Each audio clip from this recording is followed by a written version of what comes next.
Shai-Hulud. Yeah, watch the postscript. That'll make sense.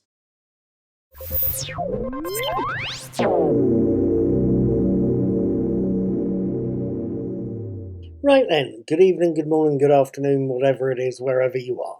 My name is Paul. I do the daily teaser set of quizzes. You'll see those floating about on YouTube and on my blog, Knickknacks Old Peculiar.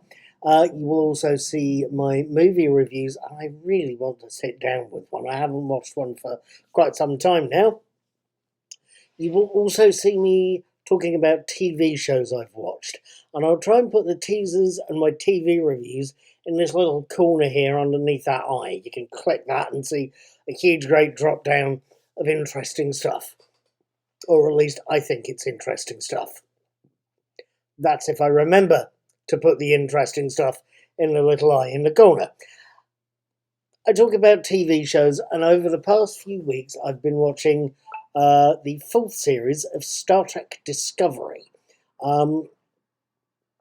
It's pretty variable so far, but tonight is Saturday the 28th of May, last night was Friday the 27th, and that's when I caught the 10th episode, The Galactic Barrier.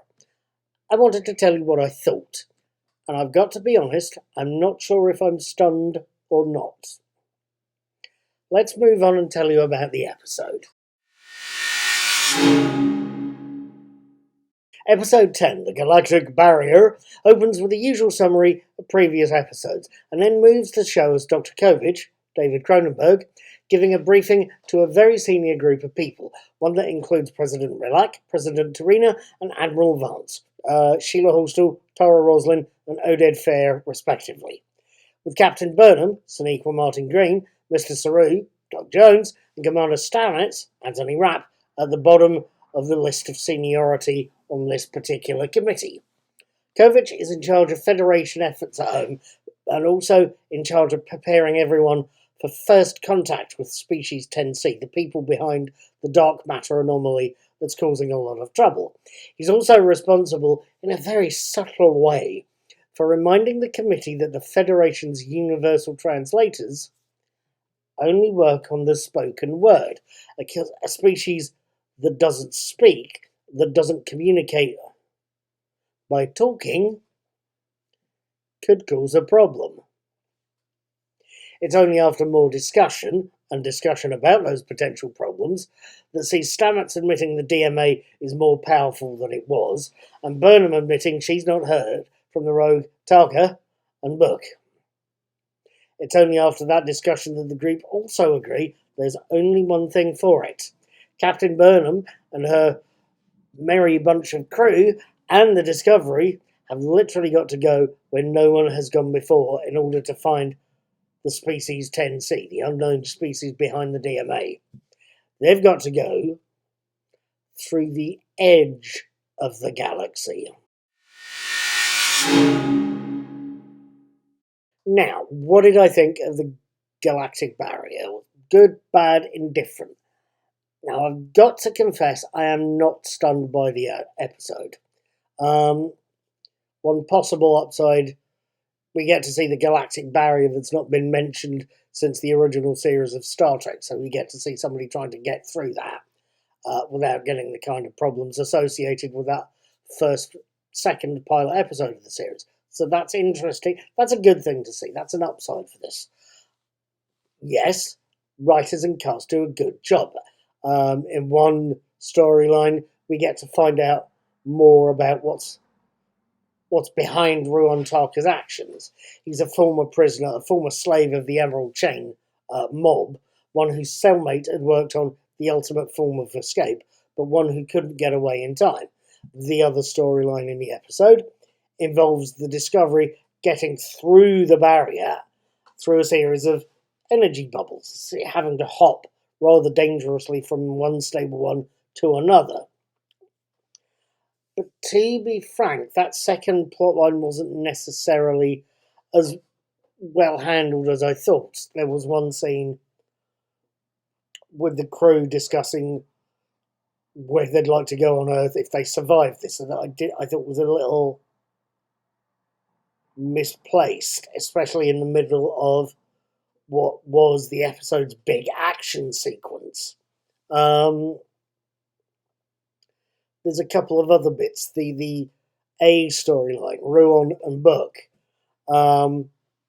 again was another one that was a little bit too chatty for me. Yes, we get to see why Tarka is behaving the way he is, but it's not an episode that left me stunned. To be frank, Discovery, of what I've seen so far of it, Discovery does action sequences fairly well. It's a little bit too chalky and a little bit too lovey-dovey for my taste to an extent. Give me a little more action, Discovery, and I'm going to be happy. This episode, too much chat, not enough action, I think. At any rate, as well written and acted as it was, it's not an episode that completely stunned me. Like I say, there's too much chat for my liking. Still, I'm going to be following on from the next episode. I'm going to be following the series. I'm going to be watching the next episode on Friday, the 3rd of June 2022, next Friday, and I'll have my written and video reviews up on Saturday the 4th. I would love it if you joined me and love it if you'd left a comment. I'll see you next week. Take care, have fun, be good. Right, just as a couple of points here as a postscript. I'm getting good at these, aren't I? At any rate, usually whenever I see Oded Fehr as Admiral Vance, I'm reminded of the fact that he was in the Mummy movies as Ardith Bey back in the late 90s. His character and his character's group always put me in mind of the Fremen from Dune. So whenever I see him, I always mentally imagine him yelling, "Muad'Dib!" and then running over a sand dune. Except this week, I didn't. I mentally had him standing on top of a sand dune and falling flat on his face and worshipping a sandworm. Yeah, quite. The other point I was going to raise is that David Cronenberg's, who plays Dr. Kovich, his new film, Crimes of the Future, is due out in early June. And it looks both interesting and, it has to be said, quite typically for Cronenberg's early work, it also looks ever so slightly gruesome. And don't forget, Cronenberg is the man who introduced the world to exploding heads. That's lovely.